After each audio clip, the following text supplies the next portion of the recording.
casa teva hauria de ser un lloc que tu tens ganes d'anar-hi quan estàs treballant. Diguéssim, quan estàs a la teva feina, tens ganes d'arribar a casa, per lo que sigui, per l'espai o per de la manera que tu t'has muntat casa teva, no? Però ha de ser un lloc que hi has de tenir ganes d'arribar-hi, i això ho fa l'espai en el que vius o de la manera que el vesteixes, això segur.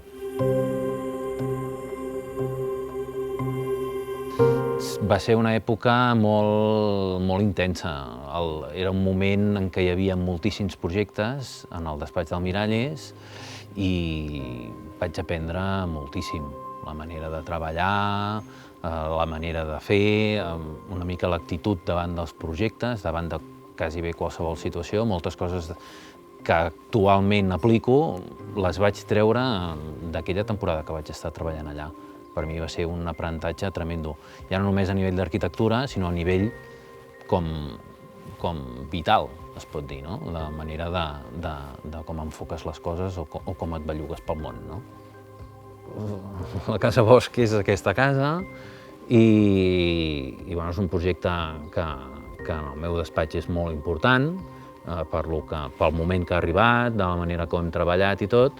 És una casa que ha tingut bastant reconeixement, ha estat seleccionada als Premis FAT, ha sortit publicat en moltes revistes i estic content per mi, però també content per tothom que ha estat implicat en aquesta casa, no? O sigui, al final és un esforç de molta gent i que tothom pugui arribar a acabar veient que d'alguna manera aquesta feina s'està reconeixent i que altra gent del mateix sector, l'arquitectura, la construcció, està valorant aquesta casa i se l'està mirant i l'està agafant com a referència, és un orgull per tots els que hi hem treballat, evidentment, i pels clients, pels propietaris, suposo que també ha de ser, no és el més important segurament per a ells aquest reconeixement, però sempre està bé saber que estàs en una casa que altra gent se la mira, no?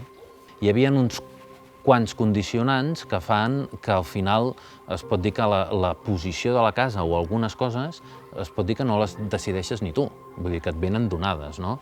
Llavors, amb totes aquestes limitacions fan que les opcions que poden haver-hi siguin molt poquetes, diguéssim, no? Llavors, un cop es pot dir les has fet totes o les has provat totes en aquests primers esbossos, veus ràpidament quina és la que serà la bona, no? I aquí és molt important la vegetació que hi ha en la parcel·la, l'orientació, les vistes, la normativa, no? Tot això al final fa que buscant tu l'òptim, el projecte que pugui recollir millor tots els avantatges de la parcel·la, quasi bé et surti dibuixat sol. Entres en aquesta porció de bosc i veus aquests troncs tan fins, tan prims de les alzines que van buscant la llum cap a dalt, no? Que fan aquests 15 centímetres de diàmetre, aquests 17, 18, 20 centímetres, alguns més grossos, i llavors buscar aquesta mateixa lleugeresa que tenen aquests arbres, no? Que intenten fer aquestes branques fines, no? Anant a buscar la llum, no? Però una mica la casa és la reproducció una mica d'aquesta mateixa naturalesa, no?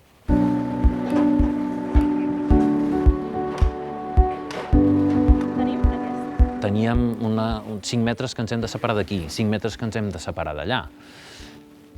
Però l'espai que queda a dins tampoc és tan ample. Llavors, tu busques un espai obert gran, diguéssim. Llavors, clar, a vegades el que vam decidir aquí va ser portar la casa al màxim d'apretada cap a nord per alliberar el màxim d'espai a sud, no? Que a més era el tros de parcel·la més planet, el que quedava com més obert també a nivell que no quedava tan tapat per arbres i el que tenia també com una bona orientació. Llavors, arrambar la casa cap a aquella banda es pot dir que era obligatori, pràcticament. Hi ha més decisions també que van fer que al final la casa tingués aquesta forma. La idea que tingués tant de vidre no és tant per dir farem una casa amb molt de vidre. Era una casa en què una de les decisions potser més importants i que més ha definit tot el projecte és la voluntat aquesta de mantenir tota la massa vegetal que hi havia en aquesta parcel·la, no? La parcel·la era magnífica, quan hi entraves era allò una parcel·la que dius, ostres, aquí quasi bé que et sap com greu fer-hi una casa per tot el bosc, totes les alzines tan tupides que hi havia, no? Realment jo una primera visita que me'n recordo que vaig fer aquí en aquesta parcel·la era un dia, crec, d'agost o de juliol, i feia molta calor i va ser aparcar el cotxe aquí fora i entrar aquí dins de la parcel·la i notar ja que la temperatura ja variava, ja dins mateix de la parcel·la, que es baixaven uns graus ja per aquest petit microclima que hi havia. Llavors, la decisió aquesta de voler mantenir aquest embolcall ens permetia segurament fer que la casa pogués incrementar la seva superfície de vidre, no? O sigui, si t'imagines una casa que no té tota aquesta cobrició boscosa, doncs tindràs unes finestretes on tindràs un sol de sud, un sol d'estiu molt fort. Aquí, en canvi, teníem aquest filtre ja natural, no? Llavors, el que podíem aprofitar això justament per fer unes obertures més generoses que d'alguna manera aquest bosc entrés més a dins de la casa i sense la por aquesta que el sol, la calor, el sol de sud d'estiu tingués la mateixa incidència que tindria en una altra situació gràcies a aquesta massa boscosa que ja ens feia aquest filtre, no?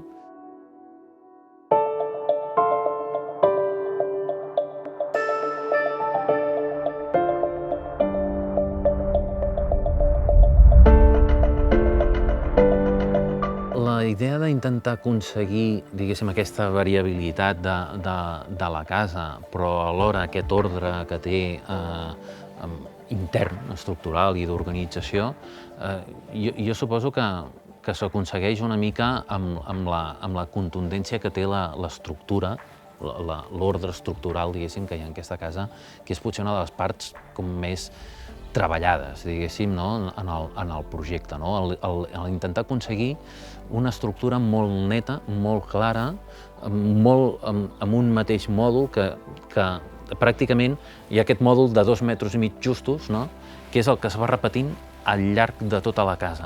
I això es percep, et dona molt les mides de les coses, el saber que l'estructura sempre està com a la mateixa mida, és com una pauta, és com un ritme pum, pum, pum, pum, pum, que és com un fondo de música, diguéssim, i que llavors justament aquest fondo, aquest ritme com tan contundent, tan marcat, tan sòlid o tan rígid, fa que llavors entremig d'aquest pum, pum, pum, pugui anar sortint variacions musicals, diguéssim, com ornaments musicals, entremig, però mantenint-se aquest ordre. Llavors, això segurament la casa ho permet, o sigui, d'alguna manera veiem nosaltres en el projecte, ja en el despatx, que podíem afegir coses que aparentment potser no estaven connectades tant amb altres parts de la casa, però que veies que la casa, el projecte ho suportava, i veies que et donava com una flexibilitat, una llibertat de moviment o de projecte que te'l permetia el fet que hi hagués com una cosa que ja estava decidida, que estava molt marcada i molt clara des del principi.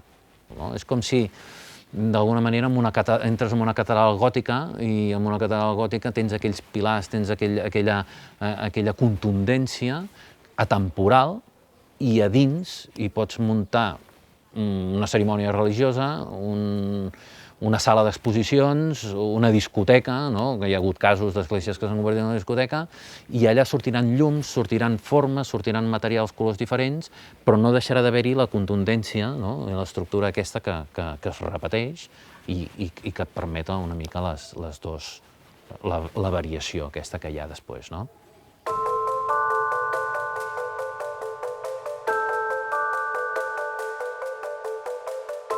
Les cares sud i nord són molt diferents perquè s'adapten precisament a que una és al sud i l'altra és al nord. La cara nord té i hem arrepenjat, es pot dir, s'està carregant tot l'esforç perquè la cara sud sigui la maca, d'alguna manera. O sigui, a la cara nord hi ha els serveis, no? Hi ha l'aparcament, el magatzem, hi ha els lavabos que donen al darrere, no? Hi ha com la part més íntima, però també és la part que segurament necessita menys llum, no? I també és la part en què arrambem la casa cap a aquella parcel·la, justament perquè la cara sud tingui més amplitud al davant i es pugui d'alguna manera lluir, no? La cara sud, de fet, és on hi ha la peça principal de vida, no? On ens hi passem més hores en una casa, no? Que és la cuina, la sala d'estar, el menjador, que bàsicament és on ens passem una pila d'hores, no? En qualsevol casa. Llavors, és buscar que aquesta tingui la sortida més ampla possible al davant, tingui les bones vistes, i d'alguna manera hi ha aquest contrast també entre una cosa, entre una cara molt, diguéssim, seca o molt econòmica de recursos, no? I realment és una paret amb les 4 finestretes que fan falta, i d'alguna manera això ens permet dedicar més recursos, es pot dir, o més despesa, o més esforç a lluir-nos amb una cara que volem que sigui, que aporti altres aspectes, no? I són les dues, però al final la cara nord també és molt maca, també, de la manera que ha quedat també per com lo seca, lo contundent que és, també té una contundència que no té la del davant, però es complementen perfectament, també, no? És com una mena de... És com aquella cara... Això passa en molts projectes, hi ha molts projectes com famosos o coneguts, no? Que els coneixem per una vista, no? En exclusiva, que era la vista bona, no? O la important.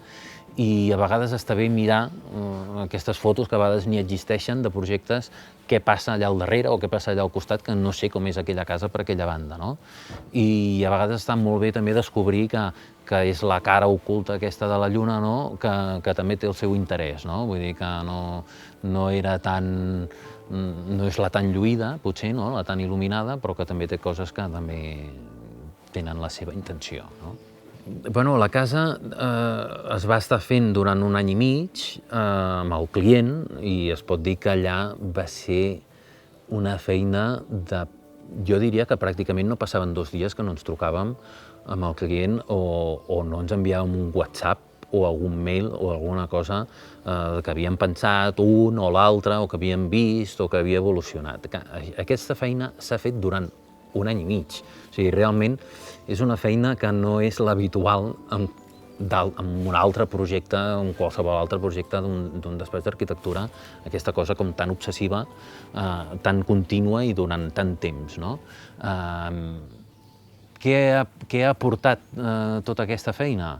Bueno, jo per una banda no m'ho miro en què aporta. Jo per una banda, jo com a mínim personalment, és l'única forma que sé treballar. I llavors ja no m'imagino una altra manera de treballar.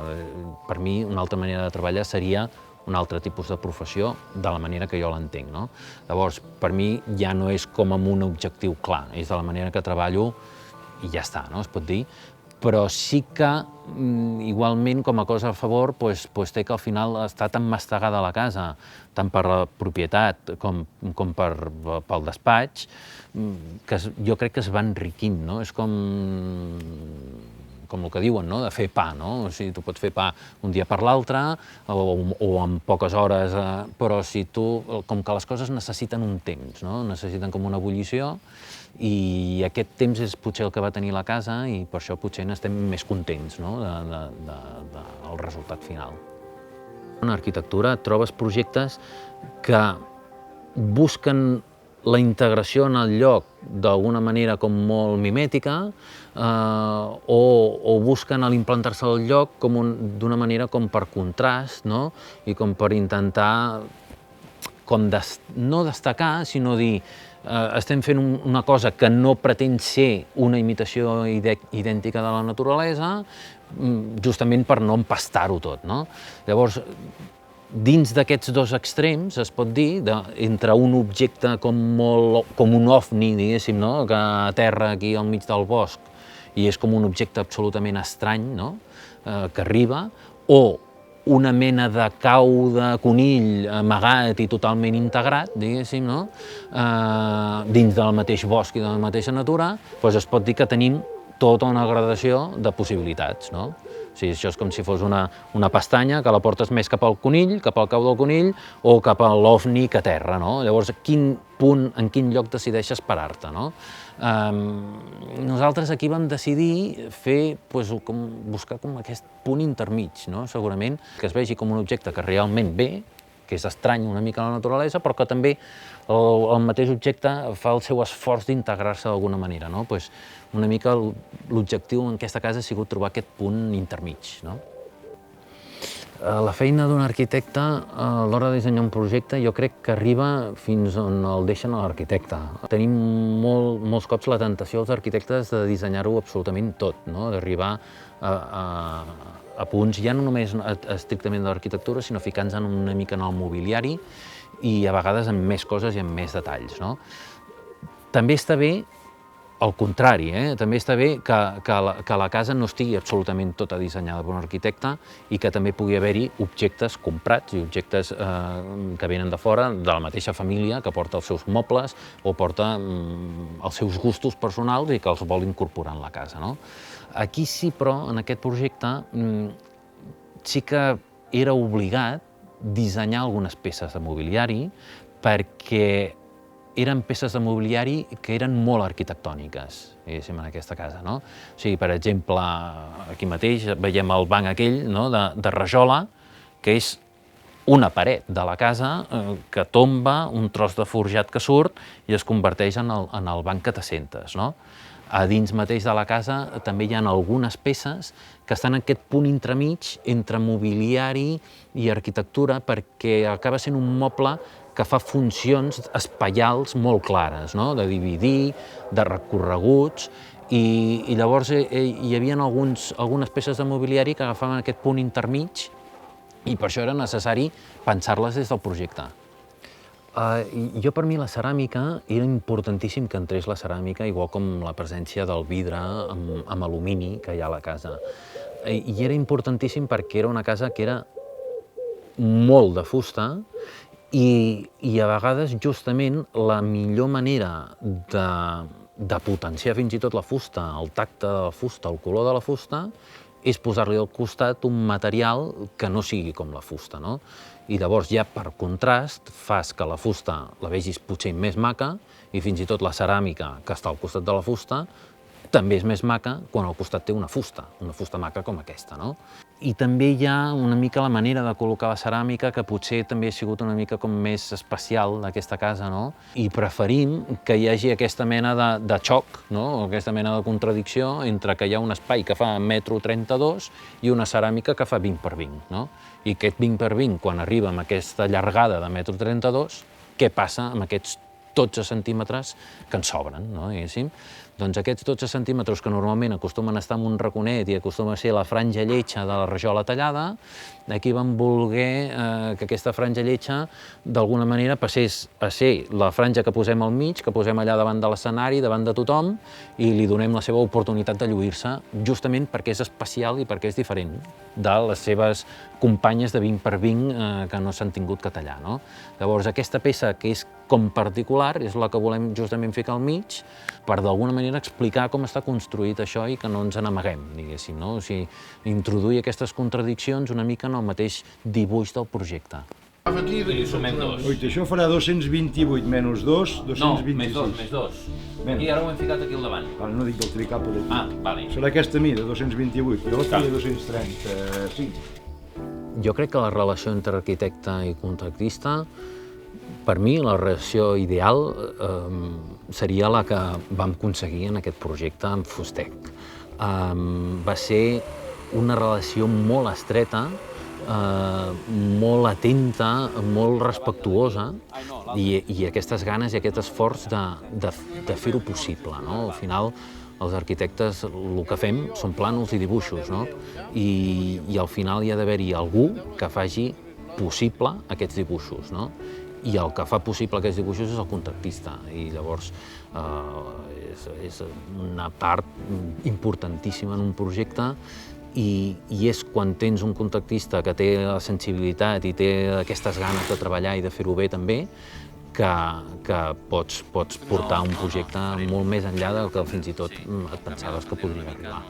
Si un bon disseny és atemporal, no ho sé, jo diria que sí. Jo diria que ha de tenir alguna mena de característiques, no sé quines, ben bé, o no sé si aquesta casa les té, que ho faci atractiu per gent que ho pugui veure d'aquí 10, d'aquí 20, d'aquí 30 o d'aquí 100 anys, fins i tot, no?